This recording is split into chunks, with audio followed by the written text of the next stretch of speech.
Huh?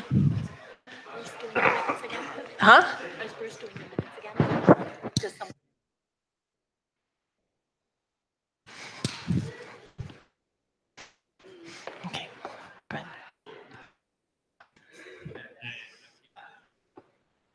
Are we ready to go? Okay, everybody, I think we're ready to start. I'm Charlie Berg. I'm Chair of the Administrative Council, and I would like to welcome you to Centenary's 2018 All-Church Conference. Today is the day when we approve a budget for our coming year. Also, we approve the folks that are going to be leading and be members of our different committees and our different groups throughout the year. And we take some time just to plan the future of our church and our ministries. I think it's an exciting time for Centenary. We're about a year down the road from our original MCCI weekend, and I'm really excited by the progress that's been made in implementing a lot of the prescriptions that we've had from the MCCI. We're right on the verge of starting a capital campaign in a building project that came out of one of those prescriptions. So, as I mentioned in my notes here, as I walk around Centenary these days, I sense momentum in just about every place that I go. So once again, just wanted to welcome you, and I'm looking forward to a good conference today. And I'm Shelley Lavin. I'd also like to welcome you, but more importantly, I'd like to thank you, one, for being here, and two, for actively participating in the ministry and the service of our church. I have experienced momentum like this in our church before. I've experienced capital campaigns and exciting times, but it feels different this time. I was telling Michelle that this time feels, rather than being pastor-led, it feels pastor-encouraged. And what I mean by that is every single face that I see here today has inputted their ideas, their hands, their time, their creativity into doing the actual work of the ministry and leading the charge. So I'm here to tell you, thank you, because it just gives me joy every time I see you and I working together in community. So this is our official church conference, so I will call that to order. A church conference means that our elected leaders and all members of the church are gathered together to do our business together. And we vote by consensus at Centenary. I've done that. That's been our practice for years. But there will be different opportunities to vote throughout the meeting on the things that we have for the year ahead. But as we start, as Charlie said, we are a year into our MCCI process. And as I listen to churches around the Minnesota and the Dakotas, I think we are having an exceptionally good experience with MCCI. I think it's been the right thing for Centenary. I think that that we were all ready for that opportunity. And so it's been good. And I keep coming back to the 501 prayer. There's a lot in there, and I can feel the things that we've been yearning for, and they're stirring among us. So I invite you to say that with me. It's this, I don't know, there. It isn't in your book, but we have it here on the screen. Let's say it together. O God of our ancestors, you planted Centenary in the heart of Mankato for a purpose. You led each of us to this time and place. Now, God, guide our hearts to live your plan for us. Break through the barriers in us and in our church, so your Spirit may flow through us like the river. As we do your work to change lives, may your will thunder forth in our church. In the name of Jesus, we pray. Amen. Okay, a little bit of housekeeping first. We don't have anybody taking minutes today, but we'll be producing. No, we do. Oh, we do. Okay. Well, thank you. So, but that also dovetails into what I wanted to say. If you're going to speak today, if you'd like to speak, make sure you come up and either use one of the two microphones, or Michelle's got a microphone that she can bring to you. When you speak, state your name, first name and last name, because we need to get that information into our minutes.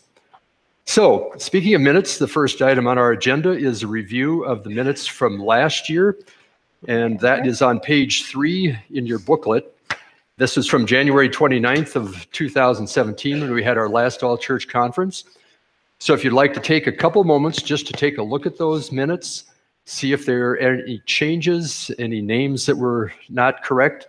So I'll give you a couple minutes just to kind of take a quick look.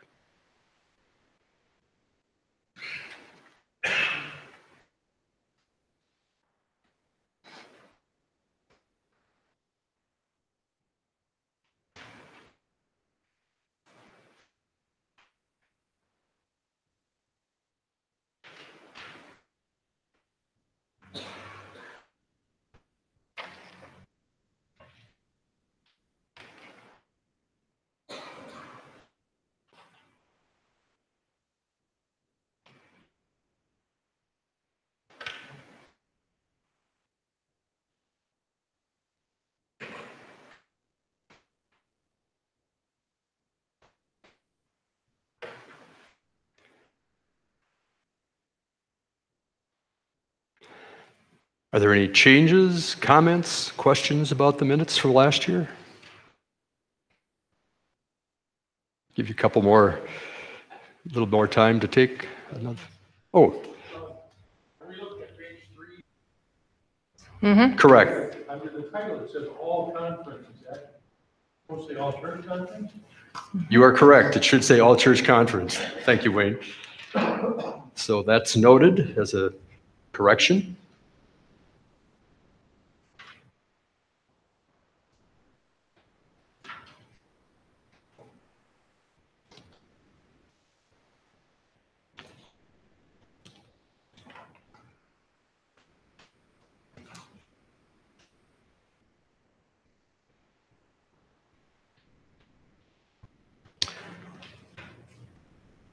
Any other changes or comments?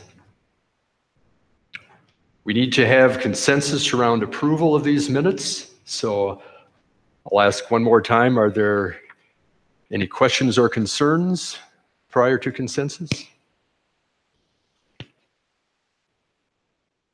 Do we have consensus on approval? We'll take that as consensus, and we can move forward to the next item on the agenda, which is Erica's. I was working on our tables that we need to turn in to the Minnesota Annual Conference that tells how many lives we've touched through our discipleship process, through our outreach ministries, and all the different ways that we tally how we touch people from this congregation. And if I add all of them up, we come close to 26,000 contacts that we have had out of this congregation in this last year.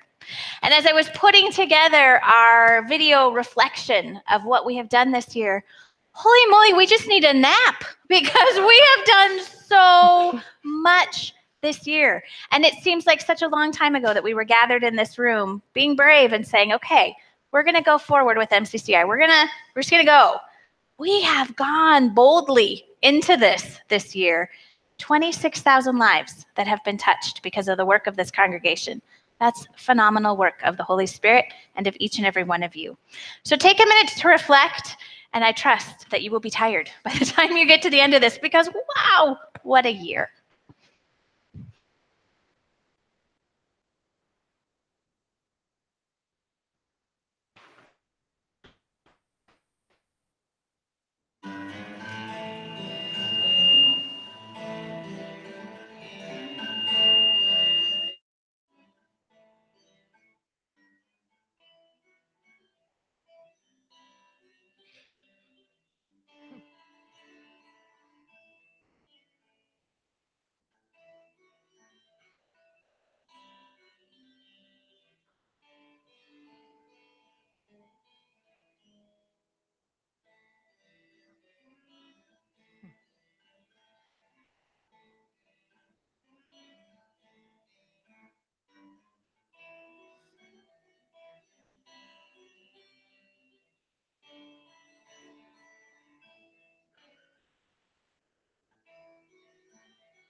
We'll move on to the next item on our agenda right now, which is a membership report, which starts on page 4 in your booklet. So I'll let Michelle step us through the membership report. Right. This is part of our work together as United Methodists. We keep track prayerfully of all the people that come in and leave our congregation, and for all the various ways that that happens.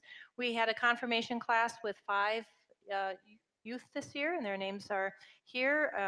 And then we also had 2 people joining through profession of faith, and then 3 more joining as transfers from other churches. And so then we lost several members to death this year, and several people transferred to other churches, almost all of them to other United Methodist churches in the state. And there were 4 baptisms this last year. And when we take all of that into account, then our membership at the end of 2017 is 422. That's the lowest drop that we've had in membership for many, many years. So we present that for you. Does this one need Does to it be have- approved separately? It just, I don't think we need to vote on this part. Okay. It's receive that part. That's, if there's a problem with it, if I've done anything wrong, then please let me know. And then the next page, we have a practice as United Methodists of listing those that are inactive in our church. We consider people who are inactive those who aren't present, don't participate in our ministries, and don't give, and sometimes I make mistakes with the list there. Let me know if I have. But we've just sort of been holding these folks in care, maintaining kind of regular contact with them. Some folks have reactivated with the congregation that have been on this list before, and I'm not bringing any names to remove at this time.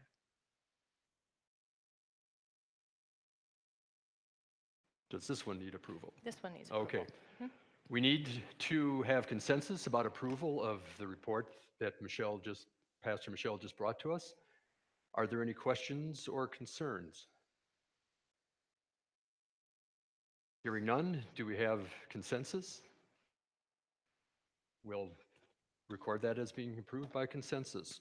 And I guess there's one little detail that I know that we've thought of when we do this kind of work. It used to be that the apportionment formula was based very much on how many members we had, and so it was in the church's financial interest to keep the membership list very tight and take off any inactives, because each one meant like, $75 or $95 or something like that. They've reworked the apportionment formulas, so it's a much, much smaller portion of how they decide. Our property and budget are a much bigger part of deciding how much we are apportioned to give back to the United Methodist Church each year. And so that just changes the need to try to rush everybody off the rolls. Does that make sense? Mm-hmm. I know it's a change in the way that the conference has been doing things. I also, if I may, just, we got a piece of paper, Roxanne got a piece of paper last week that said that as far as paying apportionments, I mean, this comes later, but it's a nice little celebration thing. Centenary has paid its apportionments, the portion that we give back to the United Methodist Church for worldwide and area ministry. We have paid them in full as long as the United Methodist Church has been counting who has paid them in full, and that's 48 years. 17% of the churches in Minnesota have done that, so it's in full every year as long as they've been counting, and that's a wonderful accomplishment, and we did again this year.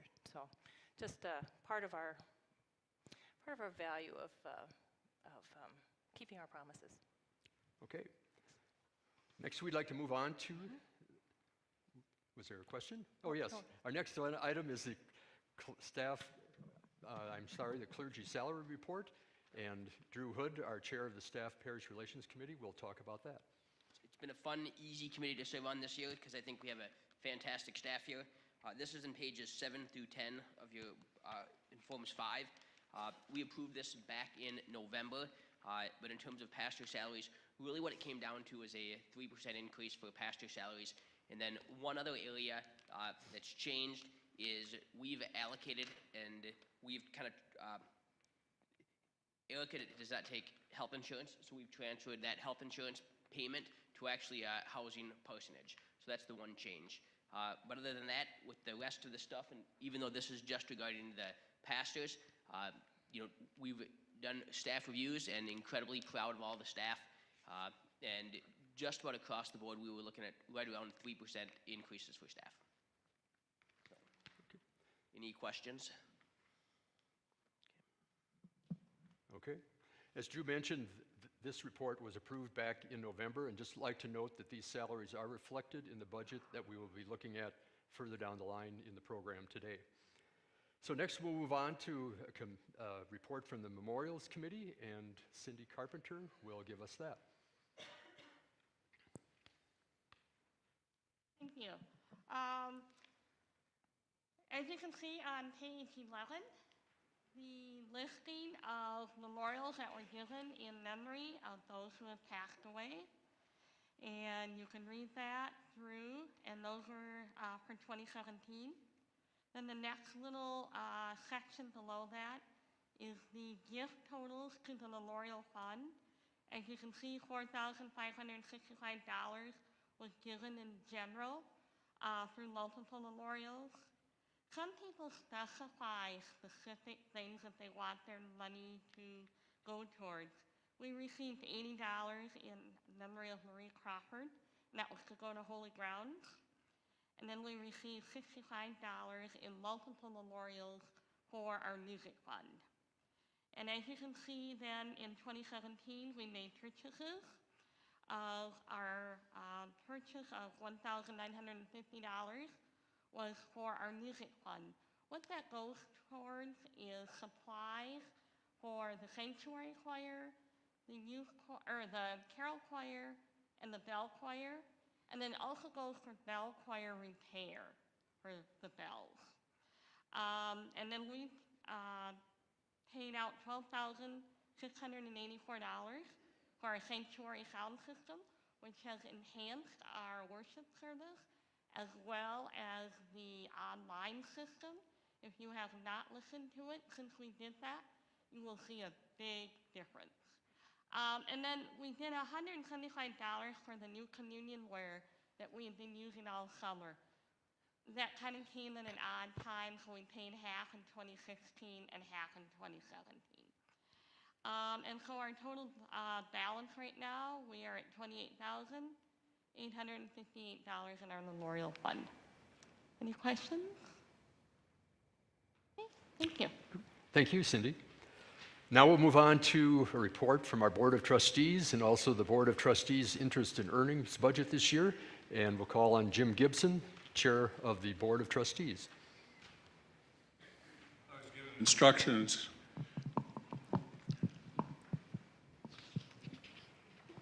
not to do everything that I've written down. I would draw your attention, though, to the pages in the report that you have.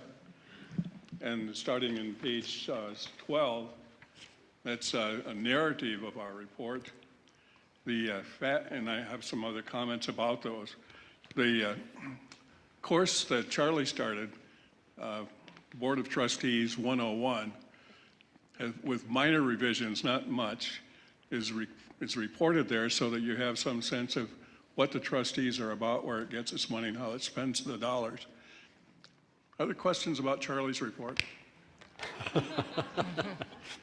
Go to the next page then, if you would.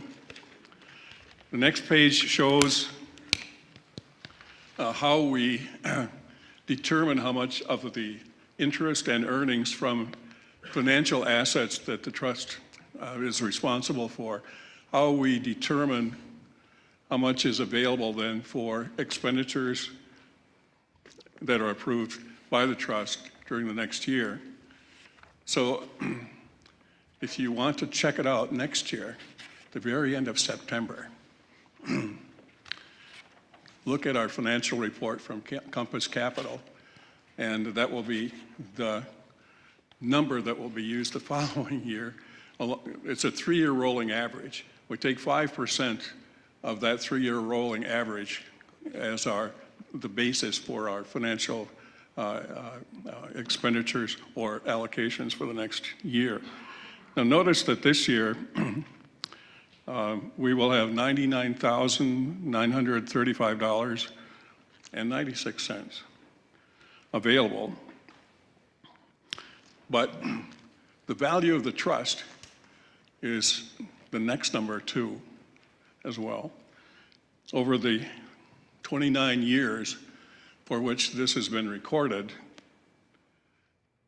a trust that has an asset base now just a little bit more than $2 million has returned to the congregation $1,551,480.50. So contributions to the trust will have a long-term benefit, not just an annual benefit, to the congregation and to the value of our operations. The proposed budget for this year is shown there, and the use of that $99,000, and you can see that how we've used it in 2017 as well, very close. This year we had a little bit of money left over at the end of the year. We've had some money left over at the end of the year as well in other times. And normally those dollars that are left over are kind of salted away in asset reserves.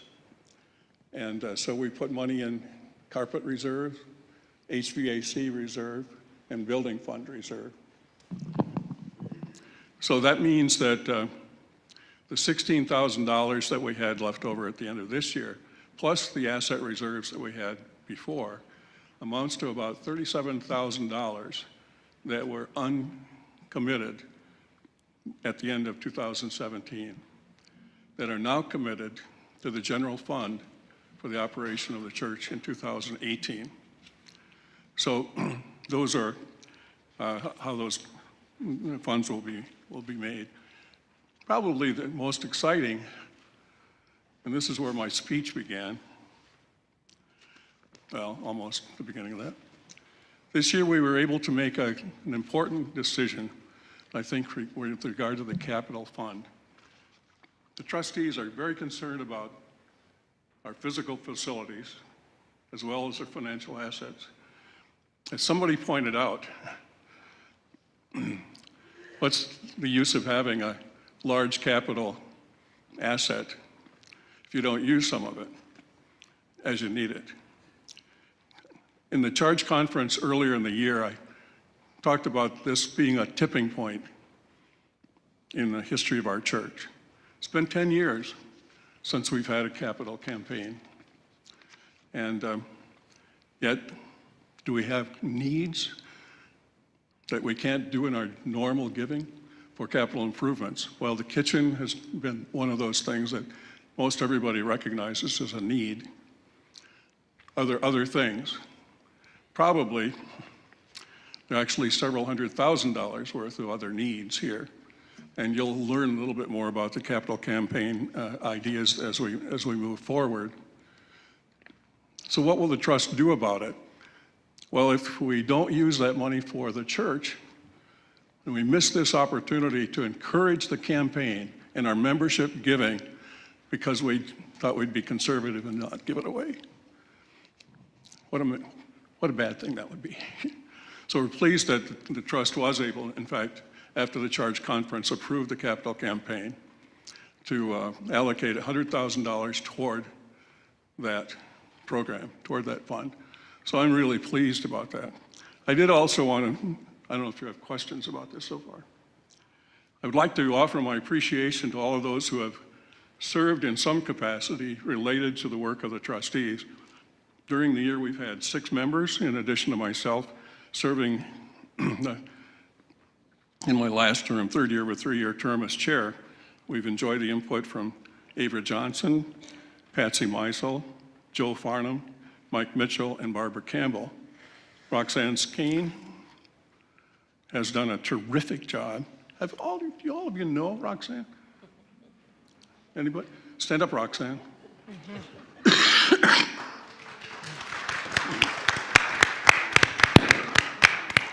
Here's a list of things that she does besides the financials. When our renter in the Broad Street building called and said, nobody shoveled our sidewalk and it's slippery, she took some salt over there and salted it for them. You know about the flower pots? The raised beds? Well, somebody tills those flower pots, those long raised beds. and then somebody comes along and weeds them, and then takes out the plants at the end of the year on her own dime, that's Roxanne. So many things like that, and so we certainly appreciate that. We're also indebted to the chairs and members of the standing committees of the church with whom we work to manage church facility. The Church Property Management Committee is chaired by Eric Kozier. Technology Committee is chaired by Bob Meese. Memorial Team is chaired by Cindy Carpenter, as you know. We've especially appreciated the leadership of Doug Faust for many things that he does, but certainly one of the most important roles that we've been able to develop in an unusual way this year is the ministries through the theater program.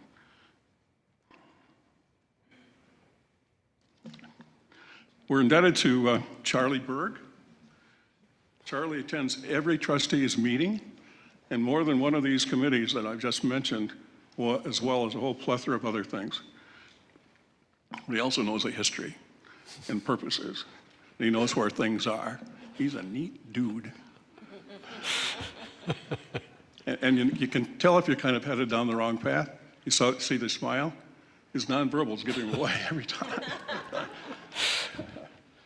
We're especially also wanting to thank pastors Michelle Hargrave and Erica Kozier for their work and their leadership in so many areas in the church in which the trustees have a stake. Pastor Erica has provided leadership for Holy Grounds, seen to the fundraising well beyond what the trustees could do, in volunteer coordination and cooperation with our only paid staff member working in that area that served more than 23,000 meals this year in our kitchen. So I have more things that I can say, but maybe I better quit. If this is okay with you, Mr. Chair, that's our report. Excellent report. Thank you, Jim. Are there any other questions before Jim sits down? Okay. And you can always catch him afterwards if you've got some questions. So thank you, Jim, and thank you for your service. Now we'll move on to the next big item on our agenda, which is the 2017 budget wrap-up and the 2018 budget. And Mike Lavin, the chair of our Finance Committee, will handle that. All right. Thank you very much, Charlie. Okay, so starting on page 16, if you put your one hand on that, flip forward to page 20.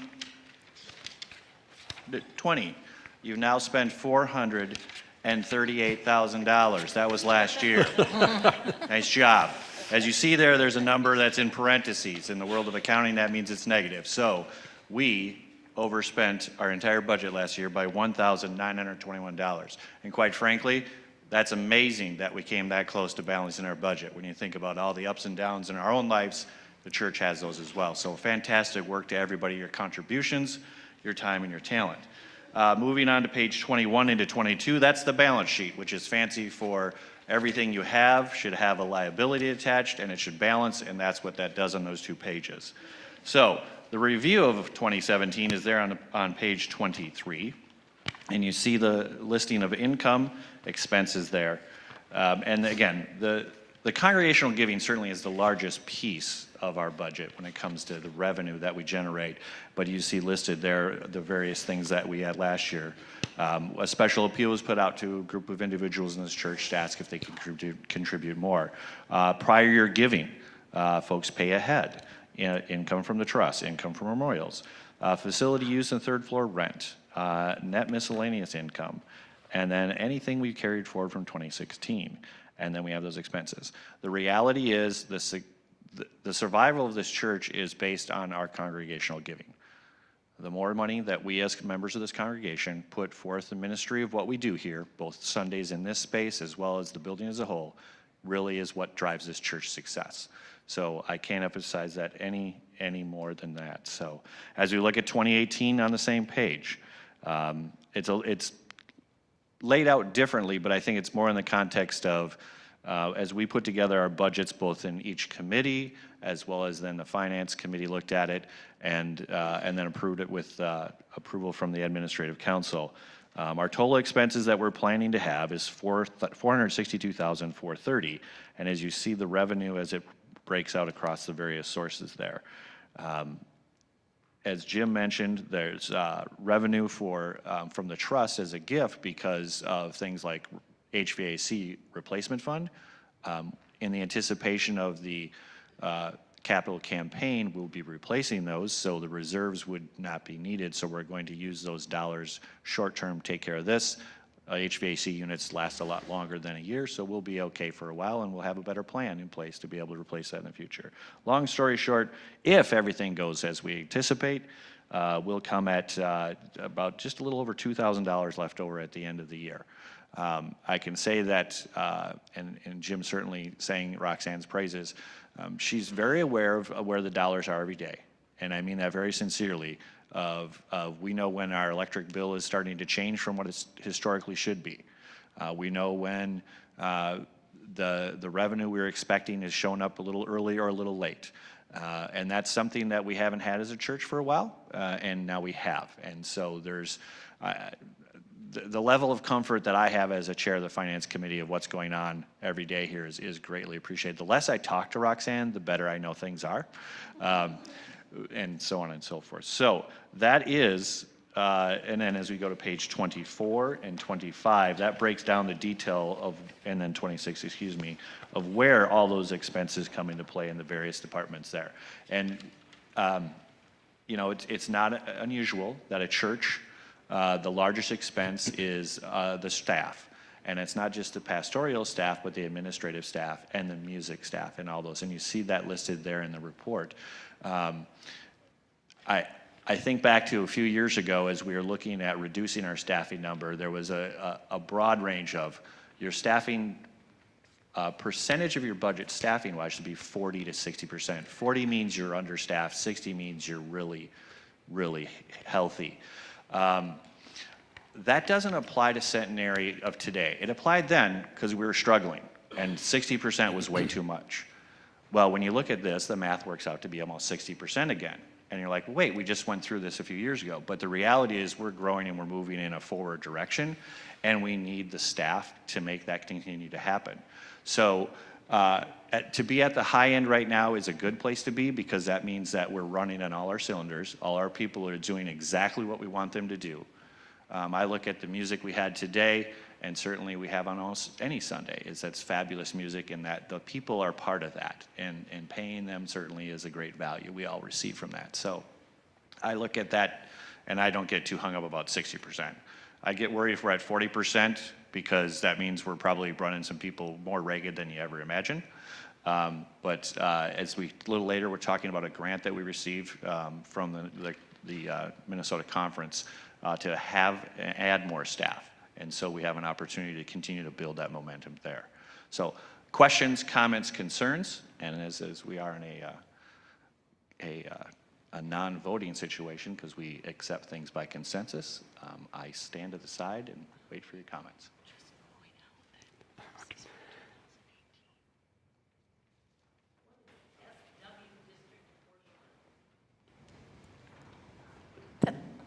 The Southwest District apportionment?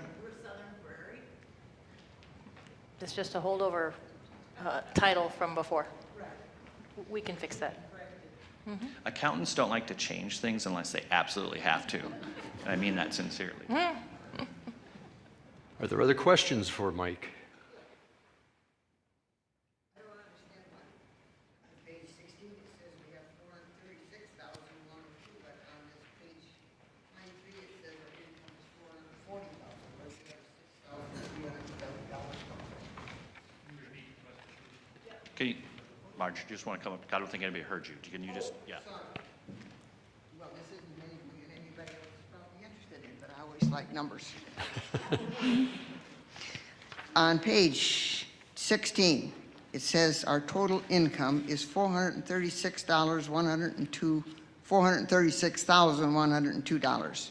But on page 23, it says the total income is $440,472. We got $6,370 extra on that page. I don't know where it came from. Quick math, it's the 2016 general fund balance carryover $4,370. Oh, okay, there we are. Yep.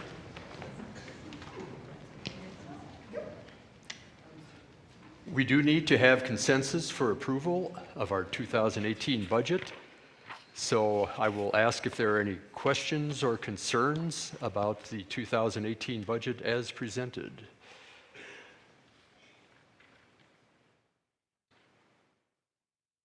Any questions or concerns? Do we have consensus?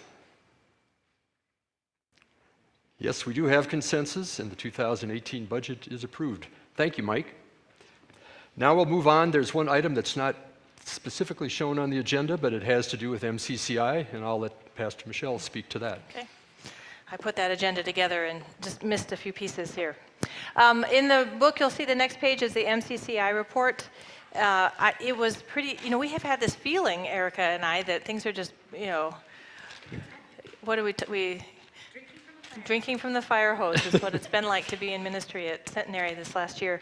But when Erica brought I watched Sunday morning attendance, and we had the lowest drop in Sunday morning attendance that we've had except for 2009 since we started counting that number. And so it's not a positive number, but it's the best negative number we've had in years. So and I watch that number every Sunday because the DS is texting me right at the beginning of the year. What's your number? And I watch membership numbers, but Erica then came with all these other ones that really showed what we were feeling. There's more babies. We have more nursery dollars allocated this year because we have a nursery full of little baby boys. And we have an increase in children and youth that are in our programming. You don't see them all on Sunday mornings, but come on Wednesday nights. And it's just, the building is just bubbling over with all of that. We had 26% more adults participating, did I get that number right? In adult studies. That was right out of our MCCI plan of doing our book groups. And that is a huge success. And then that 23,400 contacts, that's every meal served. That's a night in the shelter. That's the tacos on the corner, and 1,000 people lined up into the street to see Shrek. Amazing things that happened here this year. And then we had these new ministries. We're going to get Mike Lavin his own little booth on the corner permanently. When I interviewed here 5 years ago, oh my gosh, it was 5 years ago in February, dark, snowy night. and Mike said, I have this dream about feeding the college students on their way downtown on the weekend nights. And it's taken us a while to get to it, but it was that worked really well. So, so much has been unleashed here in the last year that's been going on. And then there's the things that we're going to do. One of our MCCI tasks was to pull together a future staffing needs task force, and they said, we need to bolster children's ministry because Erica's position has grown so much into have you seen how many times her name's been in the paper in the last several months? Answering all the reporters' calls and making that kind of ministry happen her job has just changed exponentially in the last few years. So we applied for a grant, and the conference was pretty enthusiastic about giving it to us. So we had a gift to bolster our children and youth ministry from a member here of $6,000, and basically we just doubled that. And so we're going to take part of that gift and then a grant from the conference and fund a quarter-time children and family person for this next year, if you approve it, which is the next thing we'll do. And then we will still have a little money left and go ask for a grant again next year, and slowly then try to pull that into our budget as we continue to pull in more families. That's the plan. And so that's both what appointed gift can do and what the conference is believing in us, but a plan. We've had a plan. It's been amazing. Other things that are coming up, we're launching our first juried art show in 2 months. We're very excited about that. That's with the Spirituality, Justice, and the Arts group. If you approve it, we're going to begin a capital campaign and do some building work here and continue. We're going to launch our next book study very soon. Order the books and have those ready. And we're continuing to improve our welcome and integration of new people into the church. And so, it was a really comprehensive plan, and a year ago I had these big charts, trying to wrap my head around it. but it's really been amazing. It's been an amazing year, and you have done amazing work.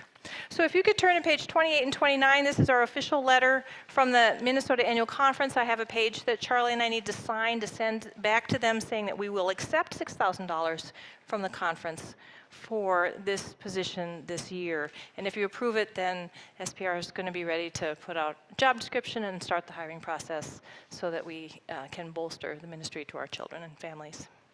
Do you have questions about the grant there? It's for 1 year, and we'll have a chance to ask to apply for it again.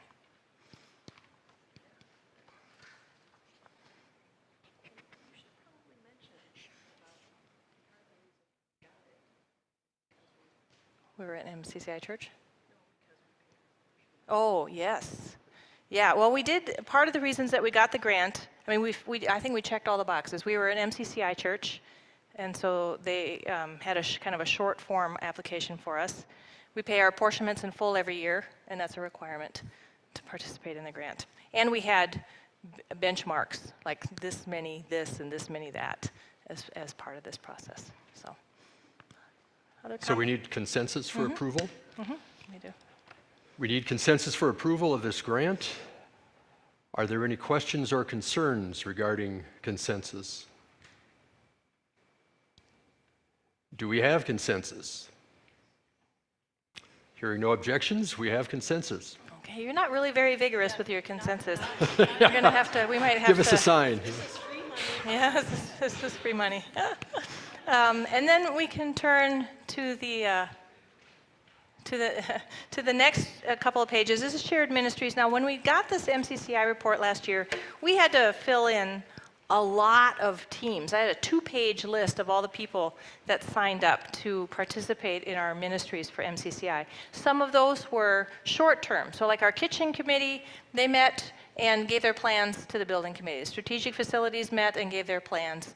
The future staffing task force met and submitted the grant. There's other teams that haven't quite got going yet because there's only so much bandwidth. That's normal for us not to get all of them done in the year. My goal is that we'll have gone through all of them by the end of this next year. But trying to figure out which of those teams are long-standing and which ones need to be part of our system, which parts of, and how do we staff everything. So the administrative side probably looks a little leaner than it has been.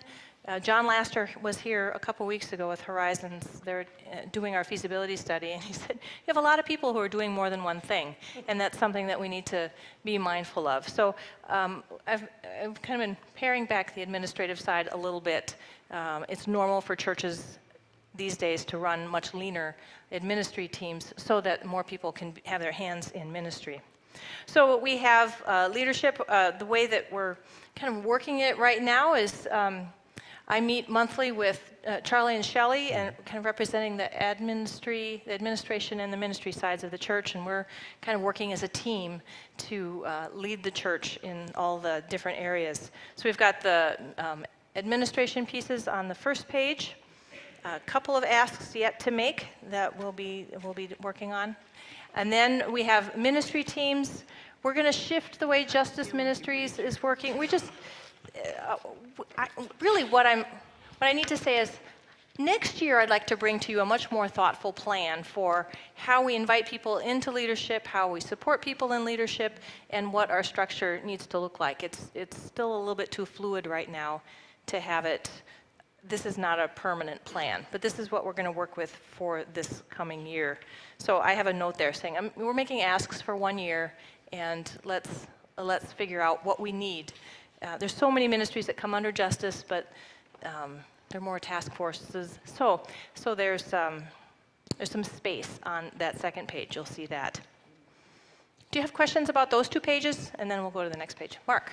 I noticed on Staff Parish Relations Committee there are 3 male members and 1 male chair, and I'd like to see us be more intentional about that. Thank you. The only way I've kind of let that slide is that the lay leader comes to every meeting, and that's a woman, so that at least provides some balance. But thank you for that. That's very smart. And we need 1 more woman for the Board of Trustees, because that's by discipline. So, other questions about these 2 pages? So if there's an asterisk there, that's not, we're not waiting for Bruce Bergmeyer to. No, that means that, no, that's another space. That means I have another ask out. Nope. Bruce said yes. Should we go to the next page? So we have a couple of new things that are just for this year. I'm going to hold on the building committee, and we'll do that in a moment. The capital campaign team is just about all finished. People, most of these people were able to meet with John Laster when he was here, and he said, wow, have you guys got some good leaders here? And then he told us that the leaders are all doing too many things.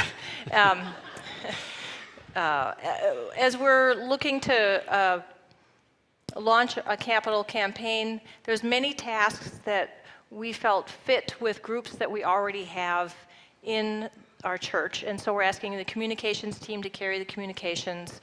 Our own staff will be doing the staffing things that we need, and we've made sure we've got bandwidth for that. We'll have our MCCI prayer team leading the prayer ministry. Our stewardship committee will be participating in it. The worship team will be participating, so the capital campaign fits very well with the leadership we have. Doug and Lori Faust and Brian and Carla Frederick have agreed to be co-chair couples for the campaign, and they'll be working together, and we'll begin training in less than 2 weeks. February 1st is when we begin our work. And John Laster of Horizons will be coming back for our meetings, and we'll be working from February until middle of May to do our capital campaign. And then our building committee is working on the other side of the process. Mark Miller will be leading that team, and that's Barbara Campbell, Mark Ehlers, Drew Hood, Eric Kozer, Mike Mitchell, Bev Stevens. And then Charlie and Shelley are participating with that as well. And they're working on the what is going to happen, and we'll be leading that side of the process. Do you have questions about any of that?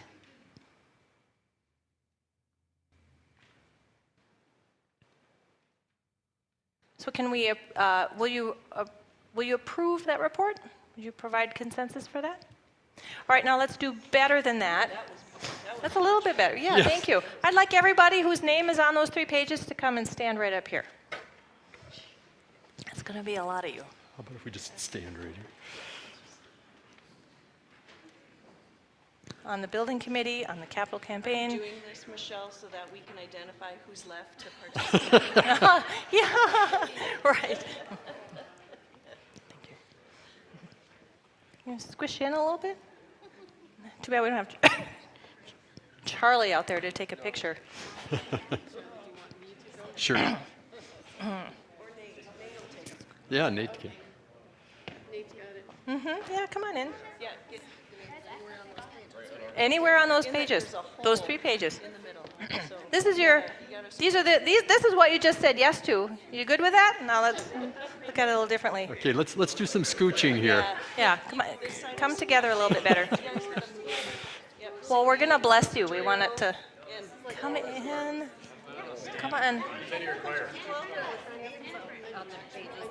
Mike Lavin, get up here. Christy, you're up on the list. Get up here. Bruce. That's okay. Bruce Johnson. How are people doing? Come on up here. You should stand in front of me. No, I'm good.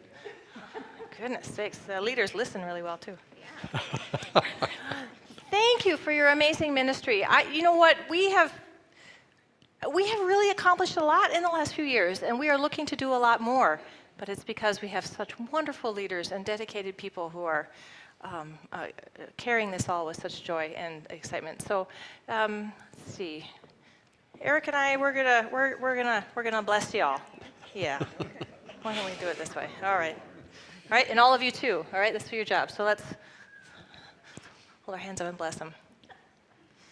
Gracious God, we give you thanks for the leadership of Centenary, for their time, their commitment, their talents, their thoughtful consideration of all that you've placed before us, and the energy and joy that they carry as we listen to your Spirit and move ahead into your future. Bless them, bless our congregation. Give the leaders wisdom and patience and courage for all that is to come, and help us to support them in what they need for your church. In the name of Jesus and in the presence of the Spirit, we pray. Amen. Amen. Thank you. Thank you so much.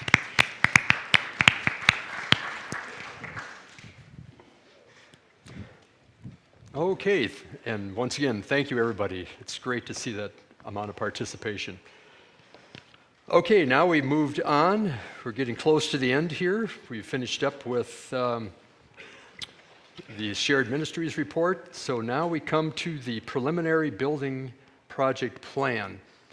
And I'm going to ask Mark Miller, the chair of our building committee, to come up and talk about that. What I need to tell you in advance is there are some preliminary approvals we need to do today. But once again, with the Book of Discipline, there are some other hoops we have to jump through before we actually start the project. So I'll go into more detail on that after Mark is done giving his report. So take it away, Mark. Impromptu speech 101.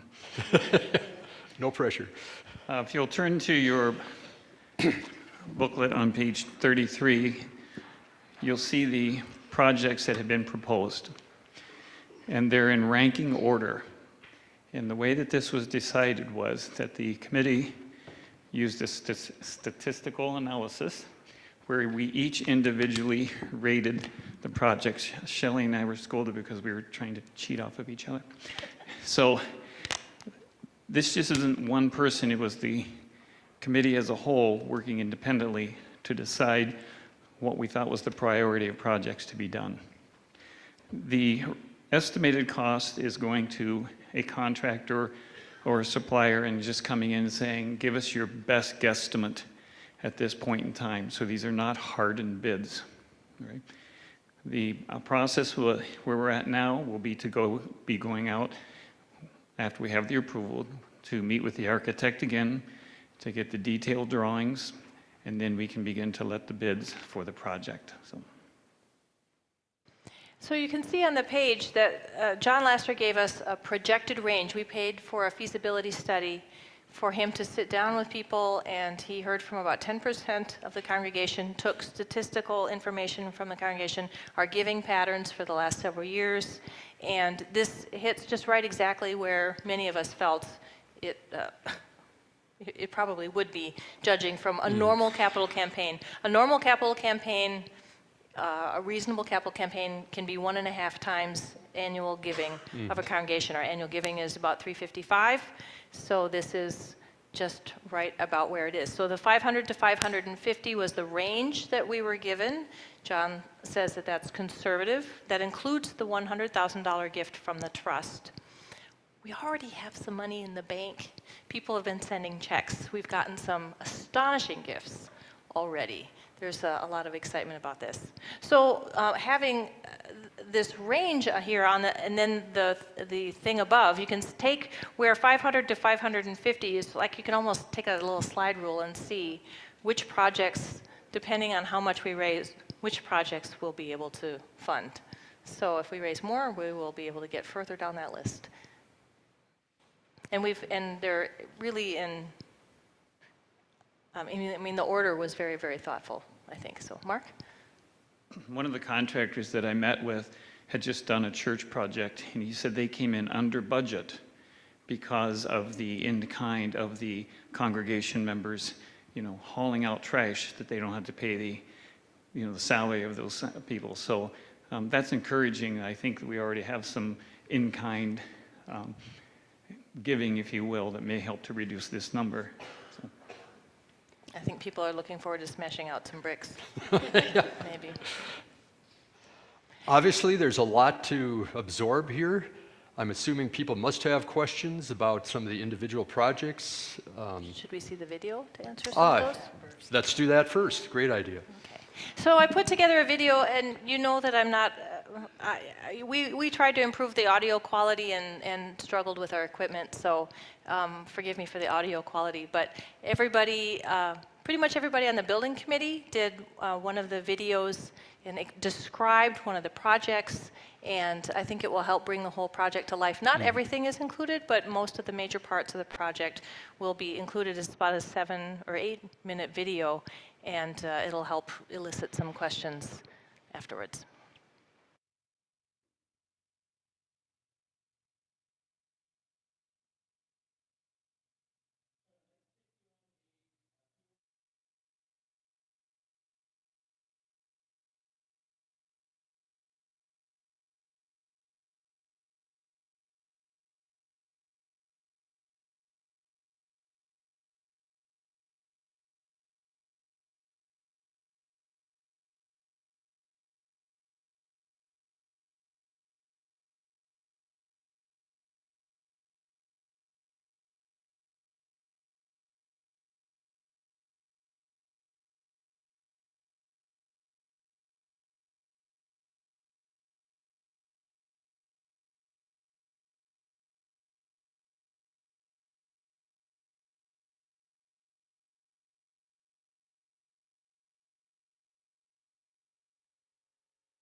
Okay. So I think that video does a great job of laying out the basics of the projects that are on the list that Mark had presented here. But once again, I'm assuming that they've also raised some questions. So what types of questions do you have about these potential projects that Mark could answer?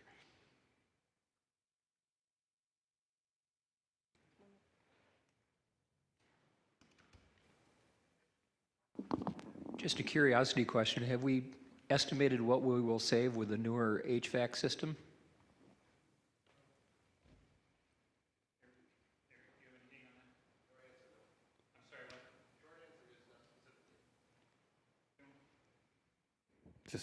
The only thing that I know is that we've been nickel and dimed the past several years. Same way with the roof. It's been patched, right? So bringing up to modern codes, the energy efficiency of a new boiler, of the new AC system, we'll see substantial costs, and mostly in the ongoing maintenance that we're currently incurring. One of the other, I mean, there's several efficiency aspects to the plan, and the education wing windows have been on the list to be repaired. I read the property management minutes for the last 20 years, and it was pretty much every year they were talked about, and they leak a lot of air through there. So a lot. Yeah, that will be a huge difference. So we are anticipating their energy costs will change. I think that the way that the air conditioning systems work is just about out of date, and we need to have, moving to a new one will be just so much more efficient and better for the environment in a variety of ways. I've had over 3 hours the past couple of days researching windows. Other than that, you get 11% off of them at Menards right now. So I've been researching the energy efficiency, how they're made, what's required for this part of the country, and things of that nature. So again, when we decide on a contractor, we can have the list and say, here's the requirements we want. So. Jim? My understanding is we'll be looking for some additional quotes on some of these building projects.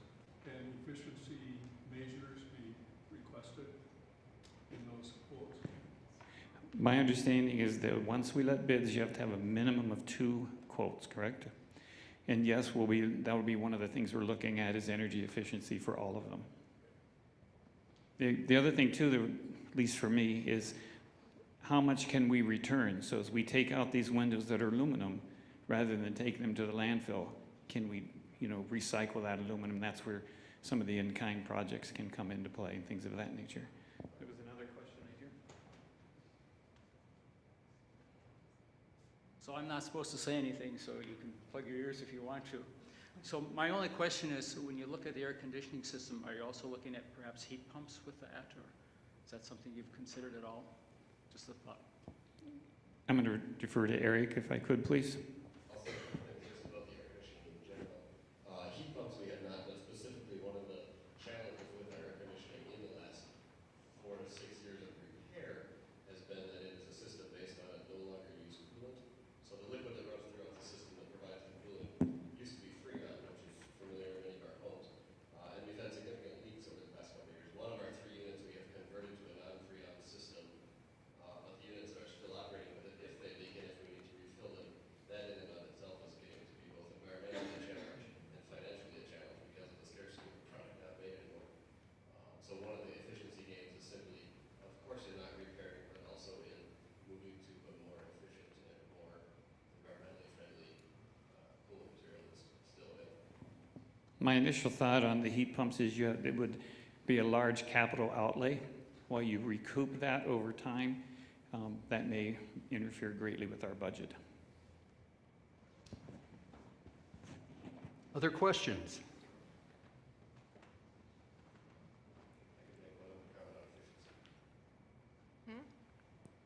That is, we as a property committee have been exploring solar gardens and not installing solar here at the church, but one of the ways we may be able to obtain some greater efficiency is by participating with our electrical service in a solar garden, or subscribing to a service like that, where some of our electricity comes from solar, though it's not actually here on site. And that might help us to be particularly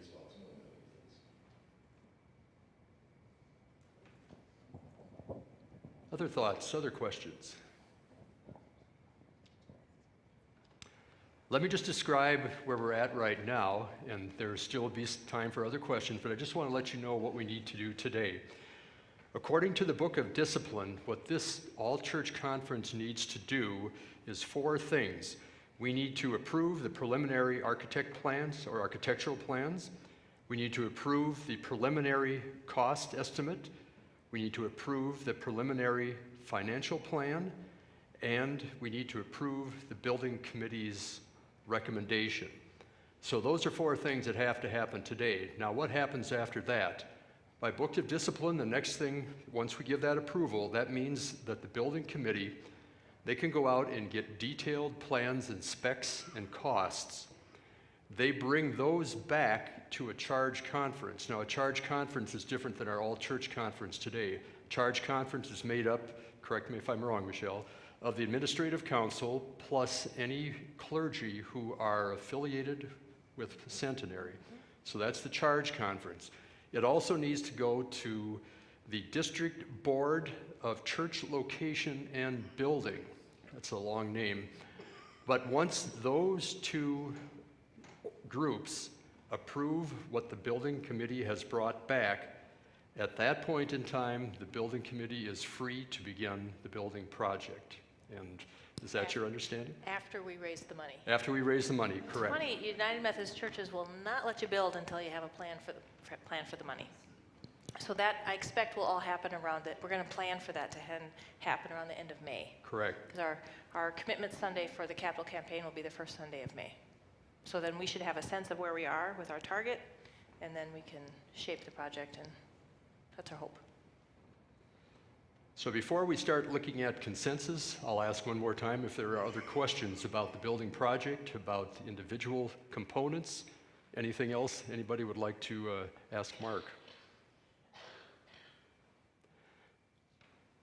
Okay, so I'm going to say it one more time. This is what we need to do. We need to do consensus for approval of the preliminary architectural plans, preliminary cost estimate, preliminary financial plan, and the building committee's recommendation. So are there any questions or concerns about doing consensus for those 4 items? Are they done collectively or individually? They are done collectively.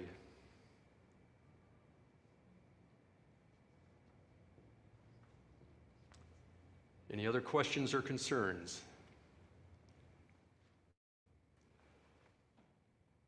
Do we have consensus? Could you maybe indicate by nodding your head?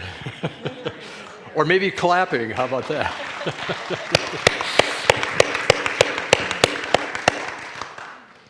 Well, thank you very much. I mean, there's a couple more things left to go, but this is a big step for our church, an exciting step, and it's good to see us keep that momentum going. So, that being said, I think we are down to It's my turn. the litany. All right. Correct? I get to say a little bit now. Okay, go for it. I think this is a really important step for us, not just following in our MCCI plan, but this building was built 40 years ago to serve a very particular and amazing purpose of bringing 3 congregations together. I think that was the first or one of the very first churches, places in the whole country where that happened. I think that Centenary now has been alone in the building for how long it's been, 10 or 12 years, 15 years, something like that. I think that in the last couple years, we've really worked to rebrand ourselves after being the multi-church. Centenary was a multi-church for a very long time, and some people in the community still think of us, or did, think of us as a multi-church. I think that's shifted. I think our communications team has been working really hard. Pastor Eric has been on the front page of the paper like every 4 or 5 weeks, and not for doing anything bad. And my sense is, I mean, and all the people that are visiting the church, when people join the church and come to our new member classes, they're saying, you're the church that's doing something. And all of our new members have connected with Holy Grounds and Connections Ministries in some way. I mean, I think between what I'm seeing evolve here is this amazing outpouring of compassion ministry, which is so deep in your history here. at Centenary. So Holy Grounds and the Connection Shelter, I mean, this church launched Echo Food Shelf and launched Food for Friends and launched Meals on Wheels. I mean, this is just what you do. This is how we're doing it right now. It's amazing. So that whole piece. And then we've got this other piece, which is this amazing ministry of the arts that is happening that, you know, we've been loving, and then Shrek just really, you know, that just sort of exploded. It exploded our expectations and kind of gave us a sense of what kinds of things are possible here for all generations and all different kinds of people together. And now the Spirituality, Justice, and the Arts group is picking up that kind of dream and moving it forward. So these huge things that we're able to do that are ways to connect with the community and aren't just in our building. And I think it's really a powerful moment for our church. And we're just starting to see our numbers change. And it just feels like, you know, we've been working really hard. This is my 5th annual meeting with you, and you always are so respectful and thoughtful at these. But, you know, I think we're starting to get traction. Do you agree? Is it, I mean, this is just, it's kind of amazing. It's really, really exciting to see this happen. So I've just love working with the leadership here at Centenary. It's so wonderful. Enjoy working with Charlie and Shelley and with all of you. Look forward to the capital campaign leadership and the building committee. We have, I think, every Thursday night for the rest of the next 4 months are scheduled up. I'm trying to clear my calendar because, wow, there's just some exciting things happening here in the next few months. Really looking forward to that. And then, quick deep breath, and then we start construction. So, but also the staff here. So I'd like Patrick and Roxanne and Erica to come up here. This is our office staff. It's the 4 of us are here every day. They happen, and they're here today. These are the folks that make things hum around here. You've heard it said, with Roxanne here, we have daily financial clarity. We know where every penny is every day. She tells us when we are spending too much money on bananas for coffee on Sunday morning, and when...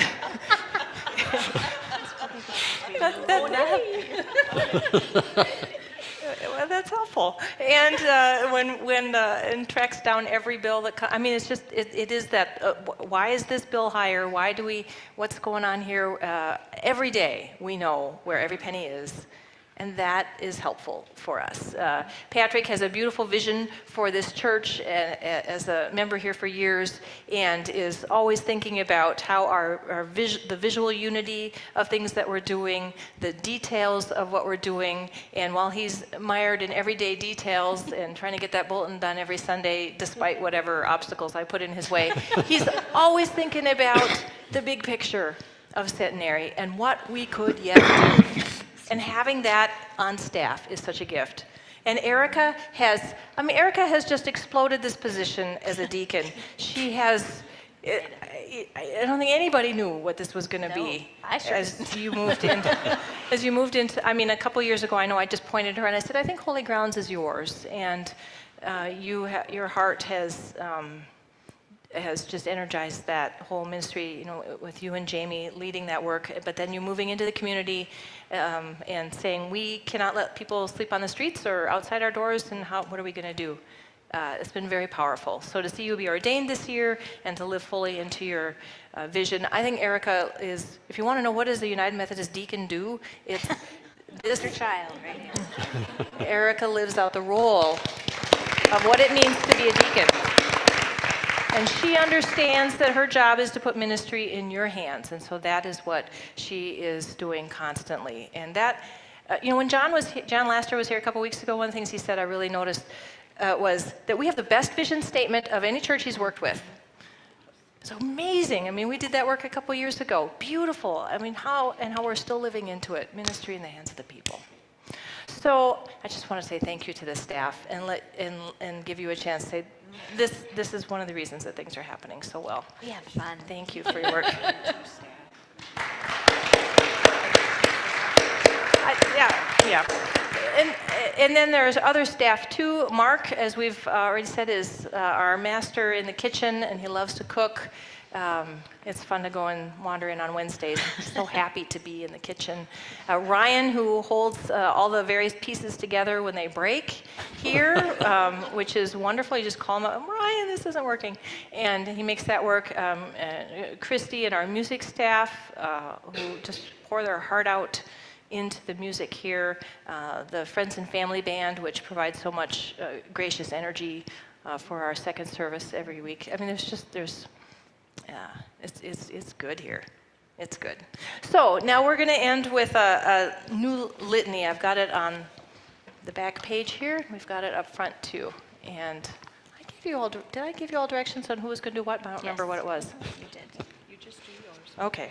You do you. All right. So let's stand and let's share this together. This year, as we embraced our MCCI plan, our goal was new life for our church. God's intention was to share new life through us. We launched a shelter to keep our neighbors warm at night. We cooked breakfast for our neighbors in the morning. We spent Christmas Day with our neighbors, not turning anyone away. We heard the ways people were renewed by our care. You know my name. You treat me with dignity. You care about me.